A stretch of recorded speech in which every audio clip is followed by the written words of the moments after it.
ఉన్నాయని కానీ ఇదే పెద్ద కేసీఆర్ గారు ఏదైతుందో మహారాష్ట్ర ప్రభుత్వం ఒప్పందం చేసుకోవడంతో పాటుగా దిగువ 100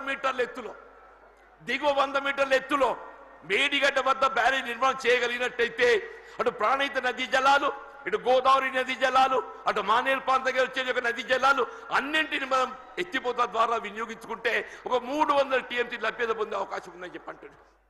మరి ఆ విధంగా మేడి ఒక దశాబ్ద కాలంలో, కేవలం ఒక దశాబ్ద కాలంలో వీళ్ళ కాళేశ్వరం ప్రాజెక్ట్ నిర్మాణం పూర్తి చేయడమే కాదు, దాని ఫలాలు కూడా మనకు అందింపజేయడం జరిగిందని చెప్పంటున్నాను. ఇవాళ ఏమైందా, వీళ్ళ కేసీఆర్ గారు జయించాలకు వస్తున్నారని చెప్పంటే నిన్నటి దాకా నిద్రపోయిన ముఖ్యమంత్రి రేవంత్ రెడ్డి గారు ఇవాళ బయలుదేరిండి అని చెప్పంటున్నారు. మేడిగడ్డ బ్యారేజ్ ఒక 2 పిల్లలు కుంగినాయా, SLBC Srisailam left bank canal అని చెప్పంటున్నారు. నిర్మాణ దశలో కృంగిపోయి 8 మంది కార్మికులు చనిపోతే కనీసం శవాలు వెలికి చేయలేకపోయింది అని చెప్పిన, శవాలు వెలికి చేయలేకపోయింది అని చెప్పి అంటున్నాం. 2 పిల్లలు కృంగిపోతే అసలు బ్యారేజ్ విలువ 4000 కోట్లు, ఆ 2 పిల్లలు కడితే 400 కోట్లు అయితే అని చెప్పి అంటున్నా. ఎక్కువ మీకు అన్నారం సుందర ఇంకో 100 కోట్లు అయితే అని చెప్పి అంటున్నా. ఇలా 2 సంవత్సరాల కాలం ఏదైతుందో ఏదో ప్రకృతి సహకరించింది అదృష్టం, మన కరువు సమస్య ఉత్పన్నం కాలేదు.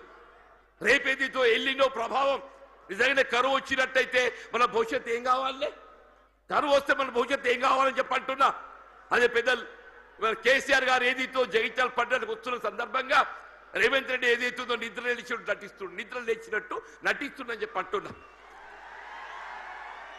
ఇక తుమ్మడిరెడ్డి బ్యారేజ్ అటే పోయిందా, నీకు నిజంగానే సిన్సియారిటీ ఉంటే వీళ్ళ 3 సంవత్సరాలు గడుస్తుందా తుమ్మడిరెడ్డి బ్యారేజ్ నిర్మాణం చేయగలుగుతూ కదా, ఎందుకు చేయలేకపోయినా చెప్పి అంటున్నాను.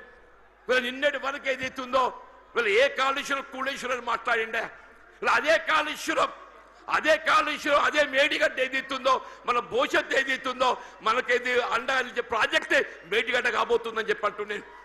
ఇలా మన భవిష్యత్తు రైతాంగమే కానీ, ఇలా త్రాగునీటి సదుపాయమే కానీ, పారిశ్రామిక అవసరాలే కానీ, హైదరాబాద్ త్రాగుంటే అవసరాలే కానీ అన్నింటికి ఏదైతుందో అదే మేడిగడ్డ మనకు జీవనాధారం కాబోతుందని చెప్పి అంటున్నాను. వాస్తవం చెప్పాలంటే ఇలా కేసీఆర్ గారి యొక్క విజన్, వారి యొక్క దూరదృష్టి, వారు తెలంగాణ రాష్ట్ర ఏర్పాటు సాధన కొరకు మరి ఉద్యమించినాడు కరీంనగర్ జిల్లా కేంద్రంగా వారు టీఆర్ఎస్ ఆరంభింపజేయడం జరిగిందని చెప్పి అంటున్నారు. అందరూ ఆశ్చర్యపోయిండు, ఇదేంటి అందరూ మర్చిపోయిన తెలంగాణ నినాదం ఈయన లేవనెత్తుతుందని చెప్పారు. ఒంటరి పోరాటం ఆయన ఒక్కడు బయలుదేరితే యావత్ తెలంగాణ సమాజం ఆయన వెంట నడిచిందని చెప్పి అంటున్నారు. యావత్ తెలంగాణ సమాజం ఆయన వెంట నడిచి తెలంగాణ సాధ్యమైందని చెప్పి అంటున్నాం. అదే తెలంగాణ రాష్ట్ర నిర్మాణం కొరకు ఏదైతుందో దశాబ్ద కాలం పాటుపడ్డారు. ఇలా కాంగ్రెస్ వచ్చి ఏదో మేలు చేస్తా చెప్పి అనుకున్నామే, అది పక్కన పెట్టండి. ఇలా తిరోగమన చర్యగా ఏదైతుందో తిరోగమనం పడుతుంది. మళ్ళీ తెలంగాణ రాష్ట్ర పునర్నిర్మాణం కావాలని చెప్పంటే కేసీఆర్ గారి యొక్క నాయకత్వం మాత్రమే తెలంగాణ రాష్ట్రాన్ని పునర్నిర్మాణం చేయగలుగుతా చెప్పి అంటున్నాను. మీరు ఎక్కడ ఏ పల్లె కనపడి చెప్పిన ఒకటే నినాదం వస్తుంది, రేవంత్ రెడ్డి పోవాలి, కేసీఆర్ గారు రావాలి.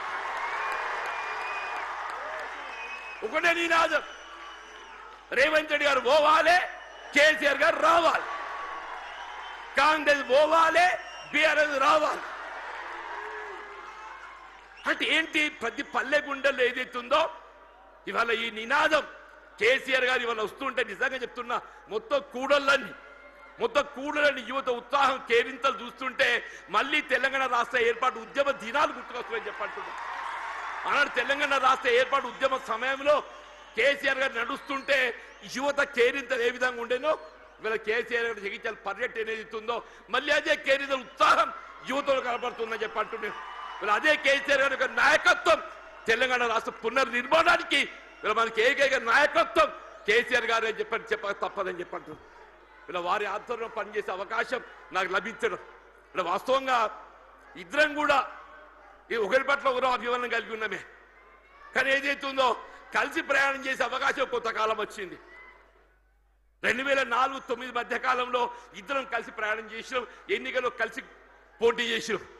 కానీ ఏదైతే కాంగ్రెస్ పార్టీ ఏ తెలంగాణ రాష్ట్ర ఏర్పాటు లక్ష్యంగా మరి ఎన్నికల ఒప్పందం కుదుర్చుకోవడం జరిగిందో ఆ తెలంగాణ రాష్ట్ర ఏర్పాటు ఏదైతుందో జాప్యం చేయడంతో కొంత నీరుగార్చి పెద్ద చేయడంతో ఏదైతుందో వారు ఆనాడు కేంద్ర మంత్రి పదవి త్యాగం చేసి కేంద్రంలో మంత్రి పదవి త్యాగం చేసి రాజీనామా చేసి పార్లమెంటు ఉప ఎన్నికలు వారు వస్తే మరి కాంగ్రెస్ పార్టీ పక్షాన అసలు ఛాలెంజ్ ఇచ్చినోడు పక్కకు వేయండు, అసలు ఛాలెంజ్ ఇచ్చినోడు పక్క